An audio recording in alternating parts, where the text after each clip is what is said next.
So, Stuart, would you like to start? Seeing you're in the room rather than the virtual room.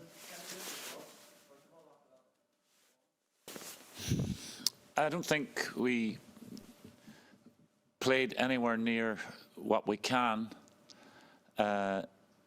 England have got superior fitness, superior strength, superior size, superior speed, which restricted our normal game. If you look at the full-time and the part-time, there's a perfect example of it. And we couldn't get close to them.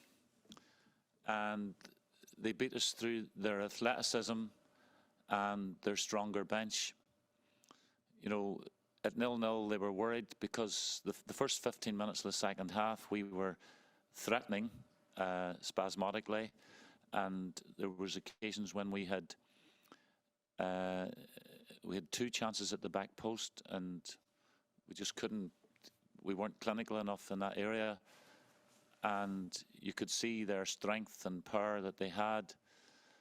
And I felt that we can't disagree with the final outcome of 4-0. We can't disagree with that. But we showed a lot of courage, and I felt for the first hour, I wouldn't say we were comfortable, but we negated everything they threw at us, and then they score with a fluke across, and that was it. You know, that was it. The bench, the players from the bench were too strong, too quick, and there wasn't much we could do about it.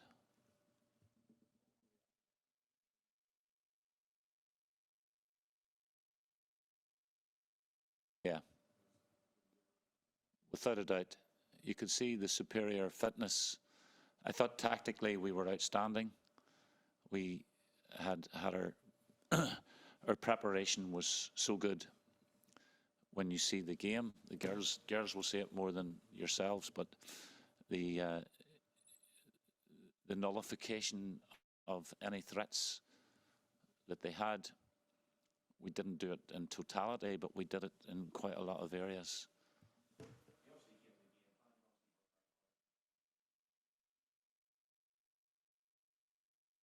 I could see it. I could see it so vividly. Yeah, definitely, I could see it. Okay, happy enough. Andy, you want to ask anything?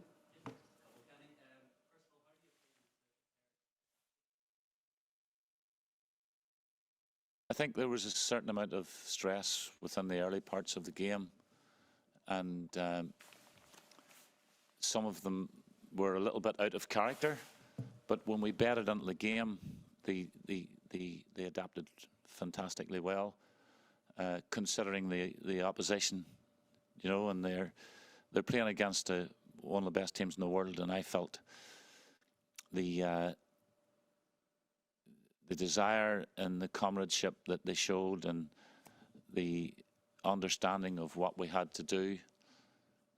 We felt that Ellen White was going to be a major player for them, and we did our preparation in that one, and Sarah McFadden was outstanding in that role. So let's take that as a fantastic performance from her and the other players in the back. We just couldn't get down the sides the way we wanted to. But it's a disappointment, because if we had been beat 1-0, I would still be in the same mood. I would still be feeling, if only. But, you know, the best team won. We can't disagree with that. We can't. Against Norway, you know, a similar calibre of opposition. And do you think you played the same way, you played the same style? Do you think you learnt from the mistakes maybe that would have been made just over 2 years ago tonight? In a way, there was mistakes in the players' technical game tonight, and their use of the ball and their ball retention. There were some mistakes amongst that, but don't forget they're playing against fitness. You know, fitness beat us tonight. That's the common denominator. We're beaten by a team that was superior in their fitness. And you could see that. And they hit a brick wall, and they brought on the bench. They strengthened from the bench. And you could see, you know, when you look at England's performances and their outcomes so far in the World Cup groups, you know, 3 goals in 90+1, 90+3, 90+4. It's sort of indicative of their superiority in terms of fitness. But I always want our success to be through tactical nous, through intelligent play, through good quality possession play. And some of those features we didn't include tonight. We couldn't get them. And what do you think your players will have learnt tonight, sort of ahead of, well, Tuesday and next summer as well? Because the result, okay, 4-0, but it was a great experience for them playing against the level they want to be at. Very true, Andy, very true. I felt that they learned a lot in that department. And, you know, psychologically, they'll be switched on a little bit more for the next time we meet in April. Great timing, because when we play Austria now, who were beaten in the semi-finals of the last Euros and penalties, and you look at England, that calibre of opposition in succession now, and that being repeated in April, will certainly stand us and help us in our preparation for July next year. Brilliant. Thank you very much. Thank you. Okay, can we go to Dan Pentland, please? Hi, Kenny. Commiserations tonight. Apologies, I'm struggling to hear you a little bit, but what did you make of Sarah McFadden's performance? She looked, particularly in the first half, you know, she looked really, really solid and, you know, so calm and cool in the position, you know, playing against world-class opponents. Well, for first hour, she was outstanding.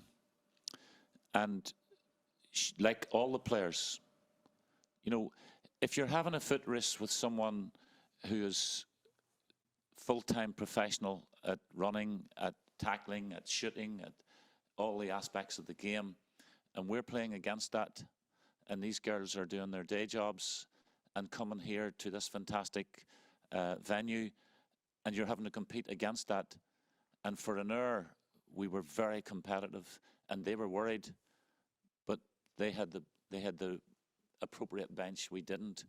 So I have to say that Sarah McFadden in that hour was outstanding, and you could see her legs going. You could see Rachel Furness's legs going. Marissa Callahan, they were all on their knees, and so for England to be playing against a team from an ultra part-time, you know, a team that has lost so many players through injuries and ACLs and things like that, and still come out and we contained England for long periods, but equally they were unfortunate that they didn't score a couple of times in the first half. You have to take that into consideration.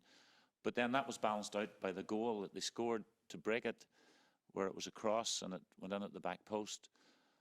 But England deserved to win. Don't get me wrong. But we weren't able to compete with them in certain quarters, so we tried to camouflage that. And we know, obviously, the challenges, you know, being a team full of part-time players, you know, when you've got two pretty good quality opponents in the space of a few days, you know, will this be difficult for you to kind of get the girls back up and ready and rested, I suppose, in time for Tuesday?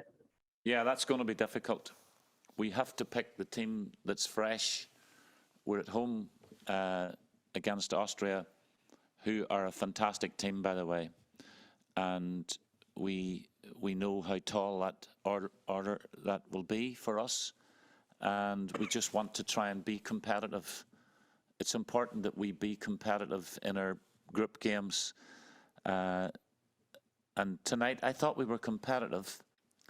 But when the substitutions come on, you could see their fitness, their strength. So if I was summing it up as a neutral and someone not involved in the two camps, I would say their superior fitness didn't win the match. They had to bring on the fresh legs as well. So I felt that, you know, when you're second to the ball in second phases of the game, it has it negates what we can do. But in the start of the second half, we had two very good chances which we didn't have in the first. So they were very, very worried at that time. Cheers, Kenny. Best of luck for Tuesday. Thanks so much. Thank you. Okay, could I have Paul Saffer, please? Thanks a lot. Thanks, Kenny, as well. How would you, if you think back to, say, the Norway games in the last campaign and even the last friendly against England, do you feel today's performance was at least a step forward from there and getting closer to where you want to be, at the very least in the summer? Because whoever you draw on Thursday is going to be teams of these calibre. Yeah, I couldn't really hear him very well. He's basically saying, have you think the team's moved on since the Norway defeats and then the England defeat earlier this year? The Norway game was very difficult. That was my first game, and I was just into the job, and there was a lot of stuff I didn't know. So we opened up and we attacked more in the Norway game than we did tonight. Credit to England, you know, they didn't give us the opportunity to attack. But if you could imagine, you come from Northern Ireland, you're playing at Wembley Stadium against one of the best teams in the world. The psychology of that makes it very difficult for the young girls especially, and the experienced ones. It restricts how much they can express themselves. And there was that issue, I felt, for periods of the game where we didn't have enough confidence. But we will deal with that, and we will correct it and help us for the Austria game. Do you think that experience, the fact you've got to play at Wembley today, will be coming in useful, not just for what you have against Austria, but again next summer when all the games will be on this kind of scale? Do you think that was a very useful experience for your players to have going into that? Yes, I thought the experience of tonight was good, and we will get some good experience on Tuesday from Austria, and we will try our best to give a good account of ourselves and try to be more attack-minded on Tuesday if we can. Thanks very much, Kenny. Thank you. Okay. Meg, you've got your hand up. No question from you, Can you please. hear me all right? Can you hear me? We can, yes. Yeah. Just one question from me. What does playing at a ground like Wembley do for a team like you? And what experience does that give you going ahead into next summer?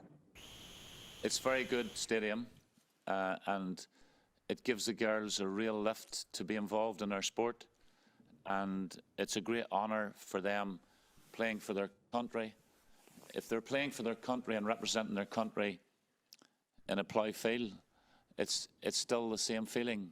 You know what I mean? It's being proud to represent your country first and foremost, and then the venue and all the other things surrounding the game will help to make it a good occasion. Early in the game, we looked nervous and stuttered through what we wanted to do. England got a little bit of impetus from that. But the more we play at this level, the better we're going to become. That's brilliant. Thank you. Thank you. Thank you. Okay, folks, I think that's